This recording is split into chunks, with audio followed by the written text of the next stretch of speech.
رواية 16 يوم قصة، يونس والمرض الخبيث، تأليف عمرو تامر يوسف حسن. مفهوم القصة: يونس شاب مصري يبلغ من العمر 19 عاما، يلعب كرة القدم في نادي المقاولون العرب.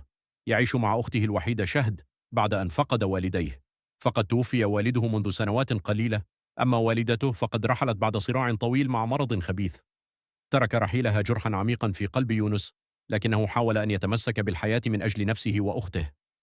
الفصل الأول: البداية والذكريات في حي شعبي هادئ بمدينة القاهرة. كان يعيش يونس، شاب في 19 من عمره، يحمل أحلاما أكبر من سنه. منذ طفولته كان عاشقا لكرة القدم، يقضي ساعات طويلة في الشارع يلعب مع أصدقائه حتى تغرب الشمس. ومع مرور الوقت لفت نظر مدربيه بموهبته، فالتحق بفريق الناشئين في نادي المقاولون العرب، حيث بدأ الجميع يتحدث عن موهبته التي قد تفتح له أبواب المجد. لكن وراء هذا الحلم الكبير كانت هناك حياة مثقلة بالهموم. فقد يونس والده وهو في 10 من عمره، ثم رحلت والدته بعد سنوات قليلة إثر إصابتها بمرض خبيث لم يمهلها طويلا. لم يبقى له سوى أخته الوحيدة شهد، الفتاة التي لم تتجاوز 15، والتي صارت بالنسبة له الابنة والأخت والأم في وقت واحد. كان يونس يتذكر دائما كلمات والدته في أيامها الأخيرة: خليك قوي يا يونس، أنت السند لشهد وما فيش غيرك في الدنيا. تلك الكلمات ظلت ترن في أذنه كل ليلة، تدفعه ليكون أكثر صلابة أمام الحياة، حتى عندما تنهال عليه بالصعاب. في النادي كان يونس نجما صاعدا، الكابتن دائما يمدحه أمام اللاعبين: يونس عنده روح قتالية غير طبيعية، ده مش لاعب عادي، ده مشروع بطل. لكن ما لم يكن أحد يعرفه هو أن يونس بعد كل مباراة أو تدريب يعود إلى بيته الصغير المظلم، حيث لا يجد غير شهد في انتظاره، تحاول أن تخفي قلقها بابتسامة، وتقدم له كوبا من الشاي وكأنها أم صغيرة. وفي يوم من الأيام أثناء مباراة ودية حاسمة بين فريقه وفريق آخر، تعرض يونس لاصطدام قوي، وقع على الأرض ممسكا بذراعه، شعر بآلام لم يعرف مثلها من قبل. حاول أن ينهض لكنه لم يستطع. أوقف الحكم المباراة واجتمع اللاعبون حوله. حمله المدرب مع زملائه إلى خارج الملعب، وهناك بدأت قصة جديدة لم يكن أحد يتوقعها. الفصل الثاني: الصدمة بعد الحادث في المباراة. نقل يونس إلى المستشفى لإجراء فحوصات سريعة. كان يظن أن الأمر مجرد إصابة عابرة أو كسر يحتاج إلى تكبيس، لكن الألم في ذراعه كان غريبا، مختلفا عن أي إصابة مرت عليه من قبل. جلس يونس على السرير الأبيض وعيناه تتجولان في الغرفة المليئة بروائح الدواء والمحاليل. شاهد جلست بجواره، تمسك يده بقوة وكأنها تخشى أن يبتعد عنها. دخل الطبيب بعد قليل، رجل في منتصف العمر، ملامحه صارمة لكن عينيه مليئتان بالشفقة.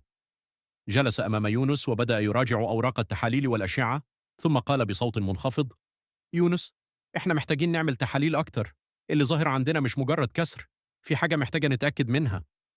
ارتبك يونس، نظر إلى أخته ثم عاد بنظره للطبيب: يعني إيه يا دكتور؟ أنا عندي ماتش مهم الأسبوع الجاي، ومش هقدر أغيب عن التمرين. ابتسم الطبيب ابتسامة باهتة: الرياضة مهمة لكن صحتك أهم، لازم تسمع كلامنا وتعمل الفحوصات. مرت أيام قليلة كان فيها يونس يتنقل بين التحاليل والأشعات، وكلما عاد إلى البيت ازداد قلق شهد، حتى أنها صارت تسهر بجواره طوال الليل. كانت تحاول أن تضحك وتغير الموضوع، لكنه كان يلمح الدموع في عينيها. وفي اليوم المنتظر عاد يونس إلى المستشفى ليستلم النتيجة. جلس هو وشهد في مكتب الطبيب، والقلق يملأ المكان. فتح الطبيب الملف ببطء، تنهد، ثم قال الكلمات التي غيرت حياة يونس للأبد: يونس، للأسف أنت عندك ورم خبيث في العظم.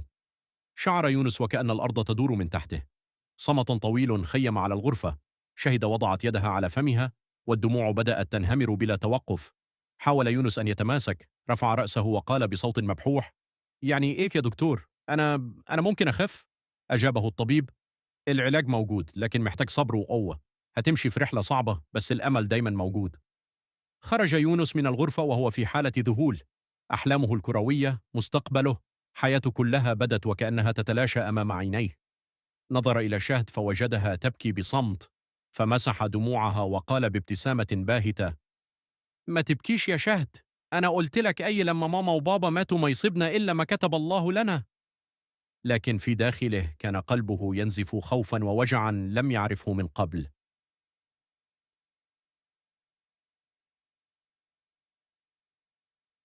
الفصل الثالث.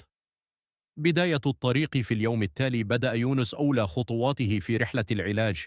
كان عليه أن يواجه واقعا جديدا لم يتوقعه أبدا.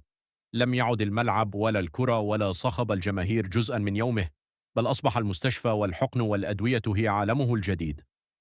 استيقظ يونس مبكرا، جلس على السرير ينظر إلى صور أمه المعلقة على الحائط. تذكر أنها رحلت بنفس المرض، ودمعت عيناه دون أن يشعر. همس لنفسه: يا رب، ما تسيبنيش، اديني القوة أكمل. وصل هو وشاد إلى المستشفى والقلق يسيطر على كل خطوة. كان المكان مزدحما بالمرضى، بعضهم أطفال صغار فقدوا شعرهم من العلاج، وبعضهم رجال كبار ينظرون بعيون منهكة. شعر يونس أنه واحد منهم، وأنه انضم لعالم مختلف تماما عن الملاعب. دخل غرفة العلاج الكيميائي لأول مرة. جلس على كرسي أبيض والممرضة تثبت المحلول في ذراعه. شعر بوخزة الإبرة، لكنها لم تكن أصعب من وخزة الخوف في قلبه. شهد جلست بجانبه، تمسك يده بقوة، تبتسم رغم دموعها. أنت أقوى من أي حاجة يا يونس، وأنا جنبك لآخر يوم. ابتسم لها يونس، لكنه كان يخفي ألما كبيرا.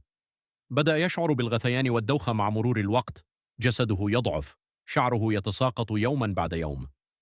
كان ينظر في المرآة فلا يرى اللاعب القوي الذي كان يجري في الملعب، بل شابا ضعيفا يتآكل ببطء. ومع ذلك كان يحاول أن يظهر أمام شهد صلبا، يضحك أحيانا ويقول لها: أنا لسه هرجع ألعب في المقاولون تاني، وهتشوفيني في المنتخب كمان. لكن عندما يختلي بنفسه، كان يسقط على السرير منهكا، يدفن وجهه في الوسادة، ويترك دموعه تسيل بصمت. في تلك الليالي الطويلة كان يشعر بوحدة قاتلة. لا أب ولا أم، فقط شهد الصغيرة التي تحاول أن تكون أما وأختا في نفس الوقت. كانت تذاكر له الدروس، تجهز له الطعام وتدعمه بالكلمات. ومع كل هذا كان قلبها ينزف مثل قلبه. وفي أحد الأيام بعد جلسة علاج قاسية، عاد يونس للبيت مرهقا وأمسك دفترا وبدأ يكتب: لو مت هسيب كل حاجة لشهد. نفسي تشوف يوم حلو وتعيش من غير خوف ولا ألم. لكنه مسح الكلمات سريعا وأغلق الدفتر كأنه يخشى أن يقرأها القدر.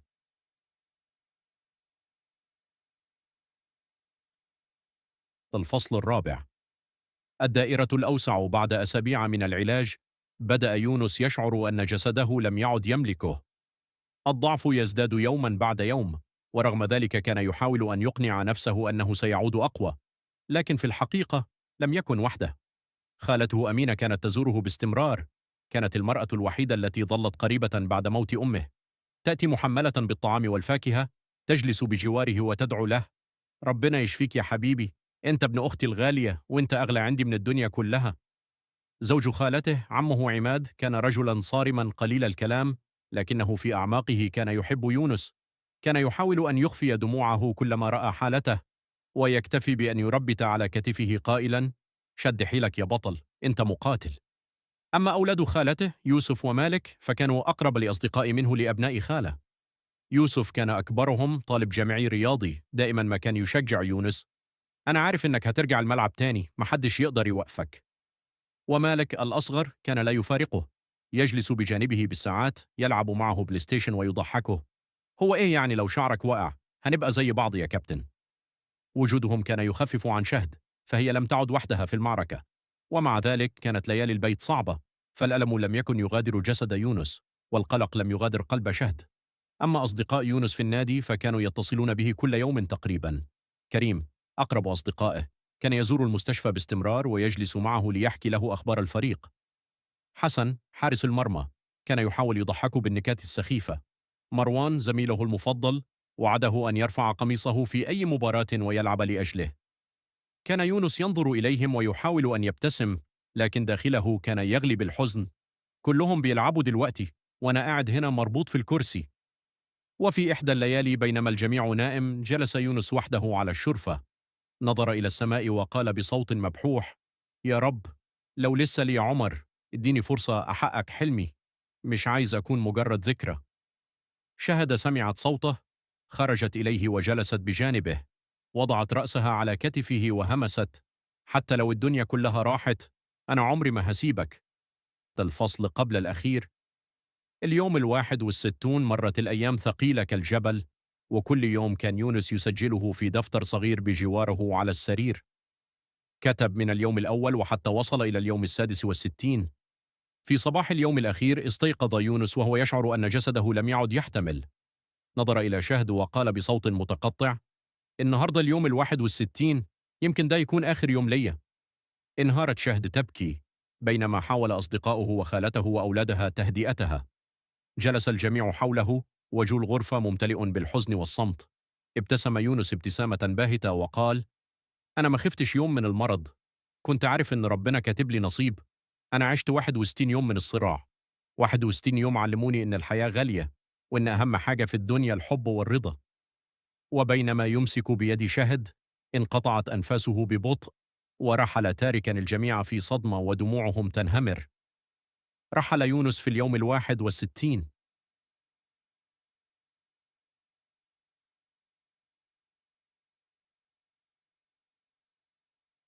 الفصل الأخير. بعد الرحيل بعد موت يونس، تغيرت حياة شهد تماما. البيت اللي كان مليان ضحك وحلم بقى مليان صمت وذكريات. شهد قررت تكمل حياتها، لكن مشيت وهي شايلة جواها حكاية أخوها. التحقت بالجامعة وفضلت تذاكر بجدية، دايما تقول لنفسها: أنا لازم أحقق اللي يونس كان نفسه يحققه، حتى لو بطريق غير طريقه. فضلت تزور قبره كل أسبوع وتحكي له عن دراستها وأيامها، كأنه لسه عايش معاها. ومع الوقت بدأت تبني لنفسها حياة جديدة، لكن قلبها عمره ما نسي 61 يوم اللي غيروا كل حياتها. الخاتمة. ما كن قصة يونس مجرد حكاية عن مرض خبيث، بل كانت حكاية عن الصبر والإيمان والتمسك بالأمل حتى في أحلك اللحظات. رحل يونس، لكن ذكراه بقيت خالدة في قلب شهد وفي قلب كل من عرفه.